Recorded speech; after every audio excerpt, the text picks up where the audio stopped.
кредитті алып алып, оны төлемеуге болады. Мен сізге уәде беремін. Сіздермен заңгер Шыныбаев Марғұлан, каналда қалыңыз. Кеттік.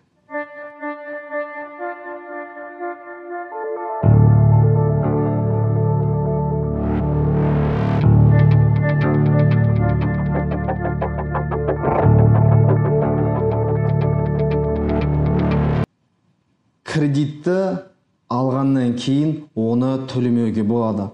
Сіз соны білдіңіз ба? Негізінен бұл ешқандай да бір аферизм емес, ешқандай да бір мүмкін емес нәрсе емес. Мынандай бір нәрсе бар. Кредит несие берілгеннен кейін оның мерзімі болады. Яғни банк сізге кредитті берді ғой, бергеннен кейін 5 жылдың ішінде сотқа жүгіну керек. Егер сотқа жүгінбесе, 5 жылдан асып кетсе, және сотқа жүгінсе, сіз кішкентай ғана ходатайство дайындайсыз сотқа. Маған талап қою мерзімі біткендіктен істі қысқартуыңызды сұраймын деп. Солайынан істі қысқартып тастауға болады. Сонда сіз банкке ештеңе қарыз емес болып шыға келесіздер. Мынандай жағдай болып жатады. Банктер әдейі 5 жылдық мерзім өтіп бара жатқанын біліп, коллекторларға бере салады өзінің қарыздарын. Ол кезде қалай жасаймыз? Ол кезде былай істейміз. Банк пен коллектордың арасындағы шартты қараймыз. Қай кезде жасалған? Коллектор бойынша олардың мерзімі 3 жыл. Яғни осы банк пен коллектор отырған шарттан бастап 3 жыл ішінде талап қою керек. Егер 3 жылдан асып кетіп талап қойса сотқа, онда сіз талап тілек қоюыңызға болады, ходатайство сотта. Істі қысқартуыңызды сұраймын.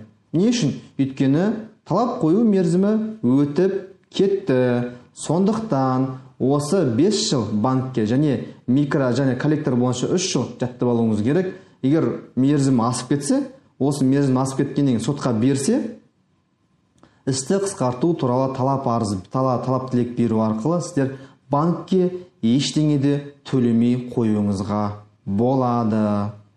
Екінші бір сұрақты біз талқылап өтейік. Мысалы, банк тыйым қойып қойды дедік. Сіздің мүлкіңізге, шотыңызға тыйым қойып қойды. Не істейсіздер? Тағы да айтайын. Банк сотқа берген кезде олар ең оңай жолын іздейді. Сондықтан банк сырттай шешім шығарып жіберуі мүмкін сот арқылы. Сырттай сот шешімі шықса, сол сотқа арыз жазуыңызға болады.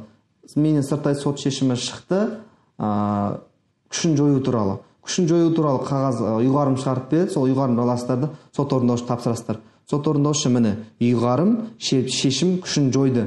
Тиімді шешіңіз. Сөйтіп, арестті шешіп тастауға болады. Кей кезде банктер нотариусқа барады. Нотариустар өзінің атқару парағын шығарып береді. Соның негізінде тыйым салынып жатады. Сол нотариус егер шығарған болса, нотариусқа қарсы арыз жазасыздар. Қарсы арыз жазу арқылы нотариус өзінің атқару парағын күшін жояды. Сол күшін жойған туралы қағаз аласыздар да сот орындаушыға апарасыздар. Міне, қағаз атқару парағы күшін жойды, тыйымды алып тастаңыз, яғни арестті алып тастаңыз деп арыз жазасыздар. Осының негізінде тыйымды да, арестті да алып тастауға болады. Әрине, астында мен ссылкасын қалдырам, тағы да оқып көрсеңіздер болады. Заңға ссылкасын қалдырамын.